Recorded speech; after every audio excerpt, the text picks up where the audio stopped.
예수님과 함께하는 건강한 공동체를 이루어가는 26년 우리의 걸음을 걸어가고 있습니다. 무엇보다 1월부터 4월까지 진리의 공동체를 이루기 위해서 우리의 발걸음을 내딛고 있고요. 우리 2월 달은 믿음으로 하나된 믿음 안에서 하나된 공동체라고 하는 주제로 달려가고 있습니다. 오늘은 한 마음과 한 입으로라고 하는 제목으로 바울이 강조하고 있는 하나됨의 그 원리와 열매를 우리가 함께 살펴보면서 우리가 하나 되려면 어떻게 해야 될 것인가 라는 것을 우리가 함께 생각해 보려고 합니다. 명절 연휴를 지나고 또 이렇게 우리의 일상 삶의 자리로 돌아간 그 걸음 속에서 또 이 주말을 맞이했습니다. 무엇보다 우리의 걸음 속에서 좀 피곤함도 또 쉼과 또 새로운 출발이라는 이러한 걸음 속에서 우리는 우리의 마음을 잡아보지만 그러나 명절 연휴의 그 휴증은 또 우리에게 좀 그만큼 또 어려움도 무거움으로 또 다가올 수도 있을 것 같습니다. 명절이 지나고 나면 참 많이 달라지는 것 중에 하나가 이혼 재판이 많이 늘어난답니다. 그게 결국은 명절 때 많이 다투고 싸운다는 이야기밖에 되지 않는 것 같습니다. 하나 되고 또 하나 되어져 가는 그러한 걸음 속에서 끊임없이 다툼이 일어날 수밖에 없고 충돌이 일어날 수밖에 없는 게 바로 이 땅에 우리가 살아가는 삶의 모습이 아닌가라는 생각이 들어집니다. 바울이 오늘 로마 교회를 향하여서 그 편지를 쓰면서 오늘 무엇보다도 이 하나됨을 굉장히 강조하고 또 이 하나됨의 비밀을 우리에게 말해주는 것이 오늘 로마서 15장입니다. 바울은 로마 교회를 방문하고 싶었습니다. 하지만 쉽지 않은 것이 그의 건강도 좋지 않았을 뿐만 아니라 복음의 씨앗을 뿌렸던 소아시아 지역과 또 지금의 그리스 지역에 그 흩어져 있는 교회들, 그 성도들을 돌보는 그러한 일을 그가 해야 했기 때문에 로마로 가는 그 걸음이 쉽지는 않았습니다. 그런데 바울이 그 로마를 방문하기 전에 이 로마서, 이 편지를 쓴 것입니다. 로마 교회의 성도들에게 이 편지를 쓴 이유가 있습니다. 그가 가보지도 않았고 그 성도들을 만나보지도 않았지만 그러나 로마 교회에 대해서 그가 알고 또 들은 그러한 소식들을 가지고 로마 교회 성도들에게 편지를 쓰는 겁니다. 있어야 된 이유가 있었던 것은 이러한 사건이 있었습니다. AD 49년 로마 황제 클라우디오가 로마 시내에서 유대인들이 소란을 피운다라고 하는 것으로 인하여 유대인들을 다 그 로마시에서 추방을 시킨 겁니다. 모든 유대인들은 그 로마시에서 쫓겨나게 되었습니다. 우리가 잘 아는 브리스길라와 아굴라도 그때 로마에서 그렇게 추방을 당했던 유대인이었습니다. 그러니까 로마 교회를 구성하고 있었던 그 유대인들과 이방인들이 구성되어져 있었는데 이 글라우디오 황제로 추방 명령으로 인하여서 유대인들이 다 쫓겨나게 된 겁니다. 그런데 그러다 보니까 로마 교회에 남아 있는 이들은 모두가 이방인들이었습니다.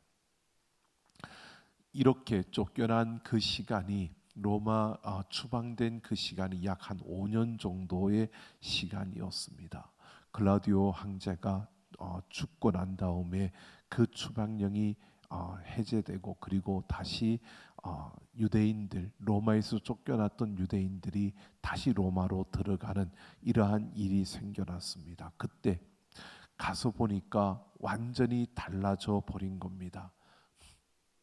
다시 돌아와 보니까 함께 생활하던 그 교회 교인들의 모습이 달라진 겁니다. 5년이라는 시간 속에서 이방인들만 구성된 그 로마 교회가 어떻게 되었느냐? 유대인들, 여러분 우리가 잘 아는 유대인 그리스도인들, 그러니까 유대인이지만 예수를 믿는 그들은 예수를 믿었지만 한편으로는 그들이 강조하는 것이 율법이었습니다. 유대인의 그 모습, 그 전통을 완전히 벗어버리지는 못했습니다. 그래서 율법을 지켜야 하고 세례를 받아야 하는, 이런 할례를 받아야 되는 이러한 것들을 항상 지키게 되는 이런 것이 그들의 모습이었는데, 이들이 추방되고 난 다음에 로마 교회에 남겨진 이방인들은 달랐습니다. 그들은 유대인들과 함께 할 때는 그렇게 왔지만 그것에 대한 확실한 어떤 전통에 대해서 그들이 알고 있던 것도 아니고 그것의 가치를 제대로 그들이 추구하는 것도 아니었습니다. 그래서 그들은 그냥 믿음으로만 신앙생활하는, 온전히 믿음으로, 예수 그리스도를 믿는 믿음으로 율법과 그런 할례 이러한 것들을 그들이 완전히 벗어난 이러한 모습으로 교회가 바뀌어진 겁니다. 완전히 딴판이 되어진 겁니다. 그러자 유대인들, 그 돌아온 유대인 그리스도인들이 저들이 정말 구원을 받은 자들이냐라고 비난을 하고요. 저 성도가 어떻게 거부정한 음식을 먹을 수 있느냐고 그렇게 부정을 하고 그들을 비난하는 것입니다. 이러면서 다툼이 일어나기 시작한 겁니다. 이방인들과 또 그 돌아온 유대인들이 그렇게 다투기 시작한 것이 로마 교회의 현실이었고 그 상황이었던 것입니다. 그래서 바울이 편지를 쓰면서 가장 중요하게 로마서에서 다루는 가장 중요한 주제는 바로 믿음으로 구원을 받는다, 믿음으로 의롭다 칭함을 받는다는 것을 강조하고 있는 것을 보여줍니다. 바로 이렇게 우리가 생각하는 것보다 굉장히 심각한 그러한 대립이 그 유대인 그리스도인들과 이방인 그리스도인들 사이에 이 로마 교회 안에서 일어났던 것입니다. 바로 이 문제를 해결하기 위해서 바울이 펜을 든 것입니다. 유대인 그리스도인들, 그들은 예수를 믿는다고 하지만 토라 할례와 또 율법을 준수해야 한다고 주장했습니다.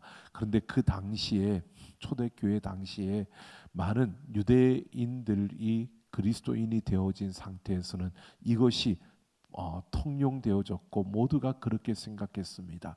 특히 그 예루살렘 교회를 책임지고 있었던 예수님의 동생인 야고보가 역시 그렇게 주장을 했던 그러한 자 중에 하나였습니다. 그러나 이방인을 중심으로 이것은 아니다, 오직 예수를 믿음으로 우리는 구원을 받는다라고 이렇게 주장한 것이 바로 바울이었고, 바울을 중심으로 그렇게 외치는 이방인 중심의 그러한 교회들이 그 다툼과 분열이 일어났던 것을 보여줍니다.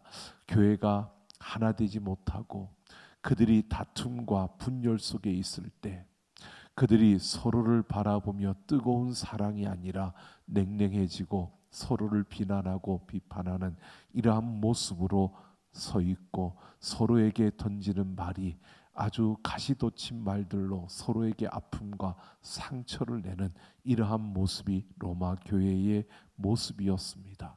그래서 오늘 6절을 보면 바울은 엄중하게 한 마음과 한 입으로 하나님 곧 우리 주 예수 그리스도의 아버지께 영광을 돌리게 하려 하노라라고 이렇게 말하고 있습니다. 이것이 문장을 보면 명령입니다. 명령형인데 이것은 한 마음과 한 입으로 바로 하나님께 영광이 되는 이런 삶을 살아야 한다라고 이렇게 명령하고 있는 겁니다. 여러분, 이 한 마음이라고 하는 것을 헬라어로 보면 그냥 우리가 의견을 통일하고 단순히 만장일치로 합의해라 이런 의미가 아닙니다. 여기에서 이 한 마음이라고 하는 이것은 사도행전의 오순절 그 성령이 임했을 때 성도들이 뜨겁게 기도할 때 사용되어졌던 그러한 단어입니다. 이 한 마음이라는 것은 어떤 의미냐면 격렬한 기도, 그리고 격렬한 그 감정 또는 뜨거운 열정이라는 뜻을 가지고 있습니다. 이것은 바울이 지금 그들에게 한 마음으로라고 하는 것은 이렇게 말하고 있는 겁니다. 너희가 억지로 서로 동의하지 않아도 된다는 겁니다. 이방인과 유대인 너희가 서로 다를 수 있는 것, 다를 수 있다는 것을 인정하라는 겁니다. 하지만 그리스도를 향한, 예수님을 향한 그 뜨거운 열정, 하나님을 예배하고자 하는 그 간절한 마음만은 하나가 되어야 한다는 사실을 한 마음이라는 이 단어에 이렇게 담고 있는 겁니다. 그러니까 하나님을 향해서 같은 마음, 같은 열정을 품으라는 것을 말하고 있는 겁니다. 같은 열정을 품고 한 마음이 되어서 하나님을 향하여 한 마음이 되라고 말하고 있는 겁니다. 여러분, 오늘 우리는 바로 이것을 보게 됩니다. 우리는 서로 다를 수밖에 없습니다. 하나님은 우리에게 다 똑같아야 한다고 이렇게 말하지 않는다는 겁니다. 우리가 다 똑같을 수도 없고, 하나님은 우리가 일치되는, 모두가 똑같이 생각하고 똑같이 행동하는 것을 말하는 것이 아닙니다. 우리가 자라난 환경이 다르고 우리가 가지고 있는 모습들이 다 다릅니다. 우리의 성향도 다르고 또 우리가 좋아하는 그 스타일도, 또 우리가 익숙해져 있는 그러한 스타일도 다 다를 수밖에 없고요. 여러분, 우리 각자가 가진 성격과 또 우리에게 또 보여지는 성품의 그러한 성장과 성숙의 그 자라남도 분명히 다릅니다. 우리의 성숙도도 다릅니다. 아주 많이 자라난 이들이 있는가 하면 아직 어린 아이들도 있고요. 모든 것을 소화시켜낼 만한 그러한 성숙을 이룬 이들이 있는가 하면 자그마한 것에도 걸려 넘어질 수 있는 그러한 모습을 가진 이들도 있다는 겁니다. 그러나 바울은 우리에게 이렇게 말하고 있는 겁니다. 이런 모습이 있다 할지라도 우리가 다툼이 일어나고 분열이 일어나서는 안 된다는 겁니다. 한 마음이라고 하는 것은 서로 다름을 인정하고 그 다르지만 그러나 하나님을 향한 뜨거운 열정과 하나님을 향한 그 간절한 그러한 우리의 열망은 동일해야 한다는 것을 말해주고 있습니다. 그래서 이런 한 마음을 품으라고 말하고요. 그리고 한 입을 강조하고 있습니다. 이것은 마음의 일치뿐만 아니라 입술로 증명되어지는 것을 말하고 있습니다. 우리가 마음으로 하나가 되어지면, 하나님을 향하여 한 마음이 되어지면 우리의 입술로 그것이 증명되어진다는 겁니다. 로마 교회 성도들, 지금까지 오늘 그들의 모습은 어떠했느냐? 말로 서로 비판하고 수군거리고 험담하고 서로에게 상처를 주는 이러한 말들로 그들의 입은 가득 차 있었습니다. 이것은 결코 하나님을 사랑하는, 하나님을 뜨겁게 사랑하는, 하나님을 갈망하는 자들의 입술이 아니라는 것입니다. 그 입은 사탄의 도구가 되어서 서로에게 상처를 주고 아픔을 주었다는 겁니다. 그러나 이제 바울이 말하고 있습니다. 그 비난을 멈추고 그 험담을 멈추고 입을 모아서 하나님을 찬양하라는 것입니다. 하나님을 찬양하는 것, 여러분, 우리가 이것을 보아야 합니다. 여러분, 우리의 입술로 다른 사람들을 험담하고 그 입술로 하나님을 찬양하는 것, 여러분, 이거는 가능한 것이 아니라고 바울이 말하고 있습니다. 우리의 입술로 다른 이들을 비난하고 그 입술로 하나님을 찬양한다는 것, 이거는 있을 수 없는 것이라고 오늘 바울이 말하고 있는 겁니다. 다른 사람을 험담하고 그 입술로 하나님을 찬양한다는 것은 있을 수 없다는 겁니다. 여러분, 노래는 부를 수 있을 겁니다. 노래는 부를 수 있지만 하나님을 찬양할 수는 없다는 겁니다.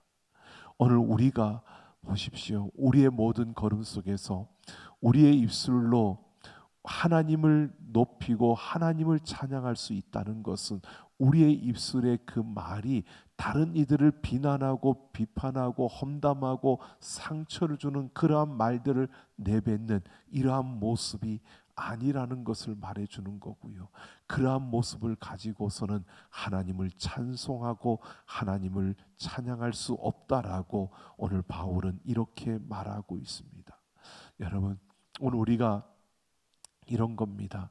예배를 할 때 우리 항상 예배를 드리기 전에 예배를 시작하면서 우리가 사도신경으로 우리의 입술로 우리의 신앙을 고백합니다.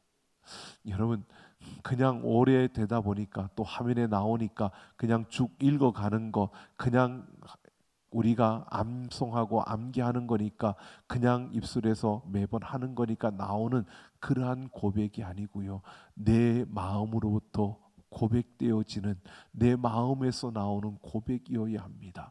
이 고백을 드릴 수 있는 것은 결국 우리가 하나님의 자녀이고 하나님의 자녀로서 우리가 하나님을 향한 뜨거운 열정과 열망이 우리에게 있다는 것을 말해주고 있는 겁니다. 그런 이들에게서 비난과 비판과 험담과 다른 이들에게 상처를 주고 아픔을 주는 가시돋친 말들을 할 수 있는 그러한 입술은 없다는 겁니다. 여러분, 우리가 그런 가시돋친 말과 상처를 주는 말과 아픔을 주는 말을 한다는 것은 결국 우리의 입술의 고백이 거짓이라는 것을 말하고 있고, 우리 입술의 그 찬양이 아니라 노래라고 말하고 있는 것이고요. 우리의 입술의 그 노래가 하나님을 높이는 게 아니라 우리의 감정을 다스리고 있고 그냥 사람들에게 보여지고 있는 그냥 노래일 뿐이라는 사실을 말해주고 있는 겁니다. 여러분, 우리가 찬송을 부른다고 해서 우리가 하나님을 찬양하는 게 아니라 우리의 마음으로, 우리의 삶으로 그 하나님을 높일 수 있는 그러한 우리의 모습이 아니라면 그것은 찬송이 아니라 그건 노래일 뿐이라는 겁니다. 그저 사람의 감정을 다스리고 사람의 감정을 만지는 노래일 뿐이라는 사실을 바울이 말해주고 있는 겁니다. 사단은 우리를 이렇게 공격하는 겁니다.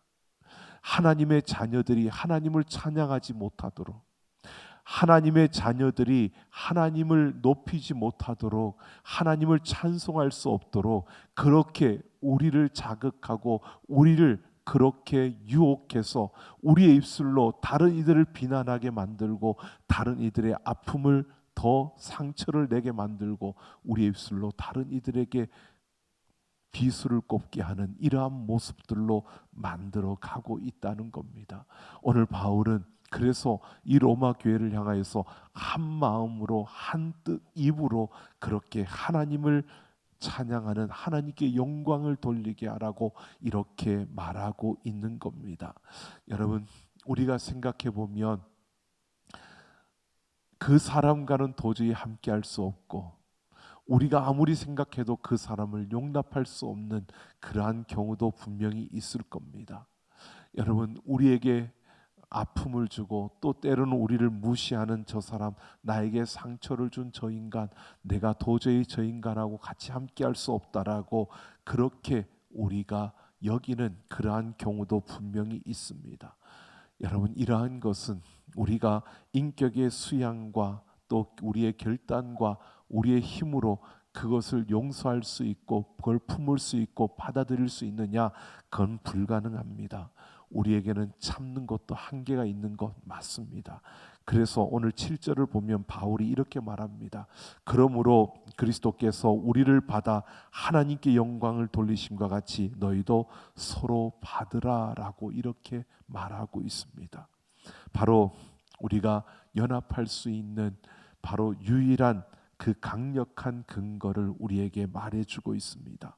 여기서 받으라라고 하는 이것은 있는 모습 그대로 내 삶의 영역 안으로 끌어들이라는 것을 말하고 있습니다. 내가 끌어안는 겁니다.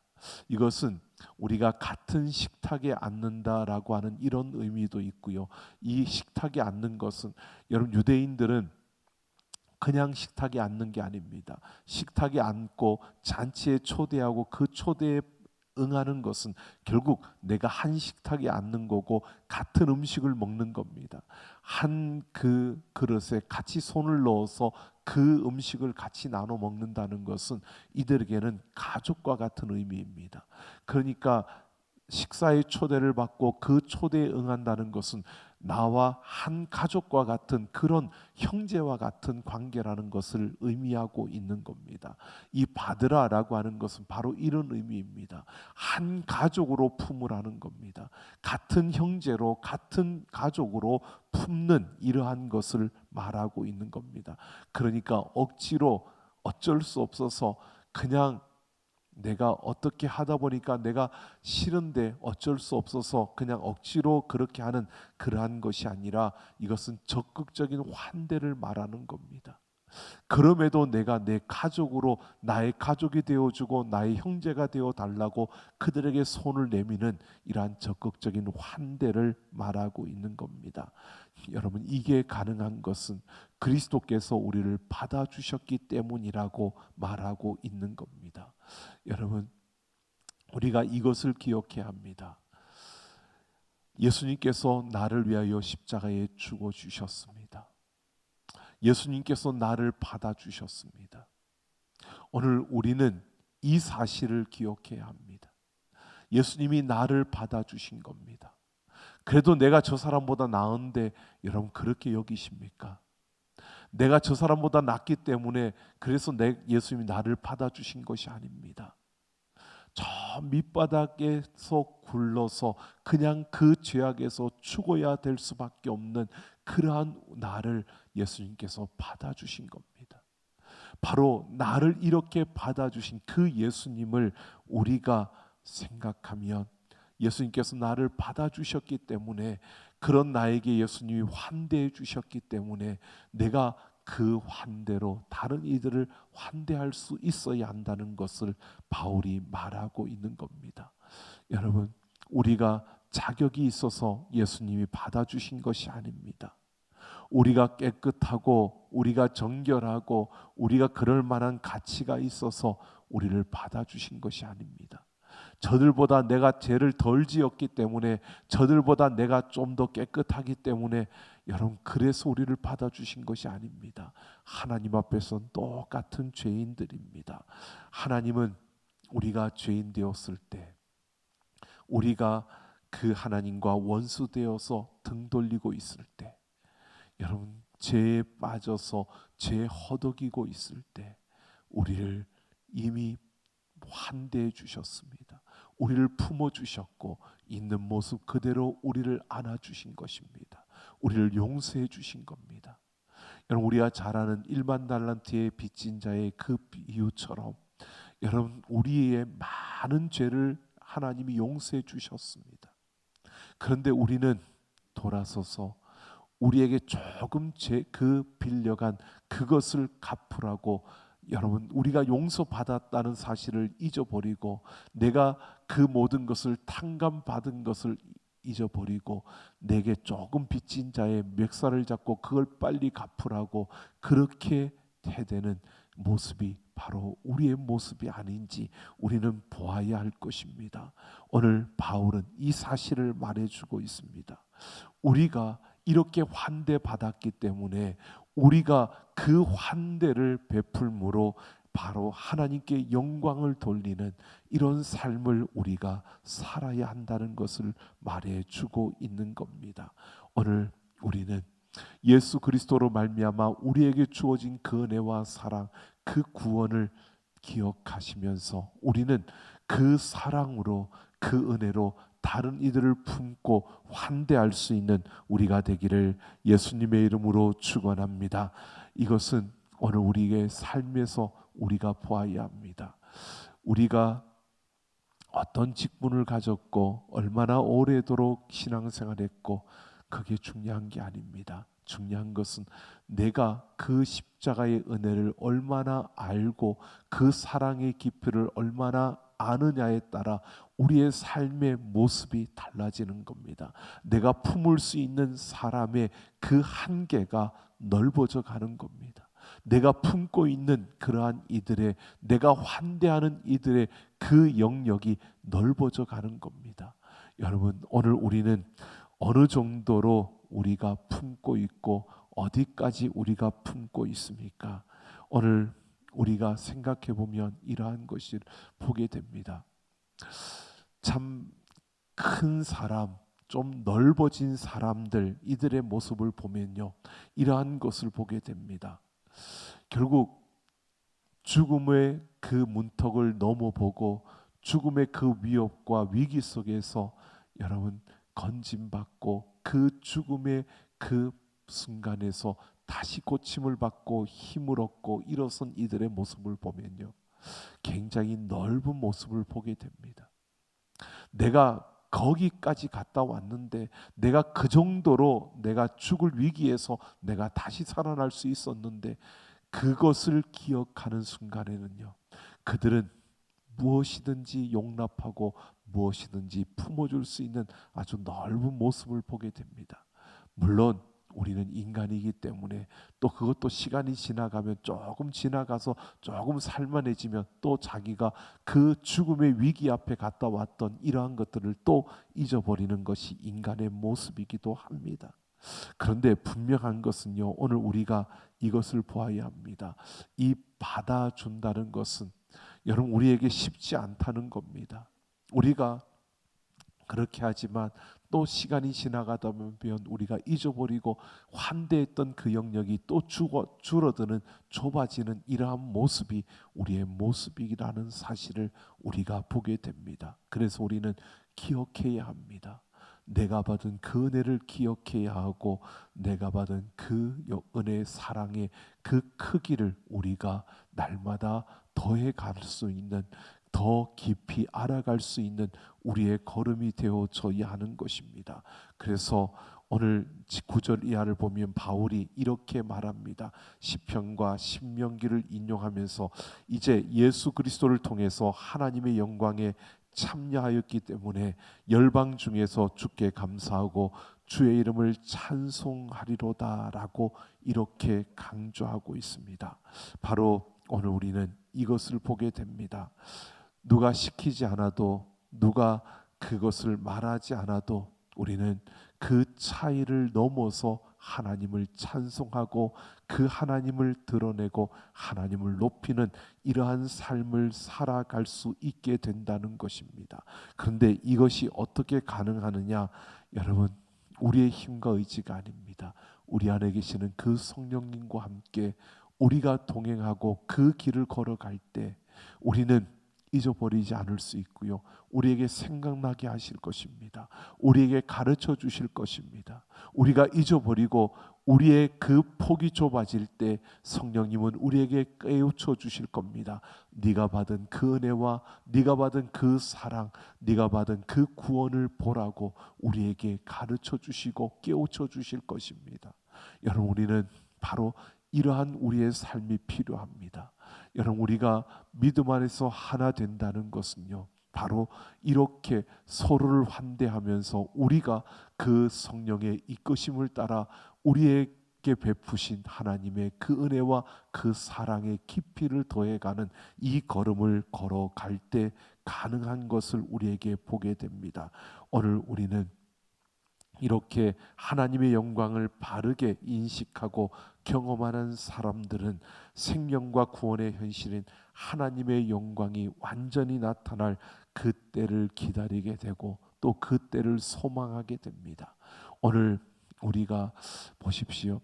그냥 살아가다 보면 우리가 그냥 사라지는 게 우리의 인생이라고 합니다. 그런데 그냥 사라지는 게 아니고요, 여러분, 우리는 그러한 인생이 아닙니다.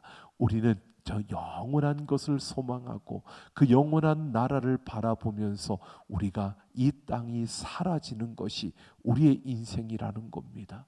그냥 살다 보니까 사라진다, 이것은요, 세상에서 그냥 힘겹게 걸어다 보고 이 땅의 것만을 추구하고 이 땅의 것만을 바라보는 이들의 그러한 고백의 모습입니다. 하지만 오늘 우리는 똑같은 고백을 하는 것 같지만 다릅니다. 우리는 영원한 그 나라를 바라보며 오늘을 살아가고 있는 자들입니다.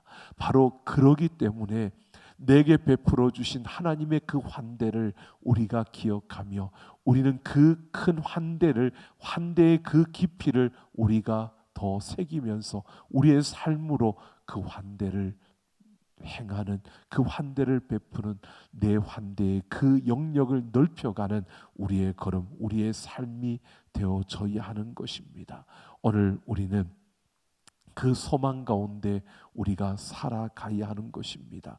믿음 안에서 하나라는 것은요, 우리가 영원한 그 나라를 소망하며 그 소망 가운데서 오늘을 우리가 살아내고 또 사라지는 이런 삶을 살아가는 것입니다. 오늘 우리 한 걸음 한 걸음 속에서 내가 받은 그 은혜와 그 사랑의 깊이와 넓이와 높이를 더해갈 수 있는 우리의 모든 걸음이 되기를 소망합니다. 여러분, 우리의 모습을 한번 돌아보십시오. 내 마음 속에서, 여러분, 아직 내 마음에서 계속 밀어내고 있는 사람은 없습니까? 이런 사람은 가까이 하고 싶지 않고, 저 사람은 내게 가까이 두고 싶지 않고, 좀 멀리 앉았으면 좋겠고, 좀 멀리 갔으면 좋겠고, 여러분, 이렇게 다른 이들을 밀어내고 있는 그러한 우리의 모습은 없습니까? 나하고 생각이 다르고, 나하고 또 하는 방식이 다르고, 또 나하고 말하는 것들이 다른, 또 나에게 섭섭하게 하고 나를 힘들게 했던 그러한 지체들, 내가 밀어내고 있는 그러한 이들은 우리에게 없습니까? 오늘 예수님은 우리에게 이렇게 말씀하십니다. 내가 너를 받아준 것처럼 너도 그를 받아라 라고 말합니다. 여러분, 예수님이 우리를 받아주신 것처럼 우리도 받을 수 있는, 우리가 우리에게 주어지는 모든 이들을 받아들일 수 있는 이러한 우리의 모습, 나를 환대해 주신 것처럼 내가 환대하며 품을 수 있는 그러한 우리의 삶, 우리의 모든 걸음이 되어지기를 예수님의 이름으로 축원합니다.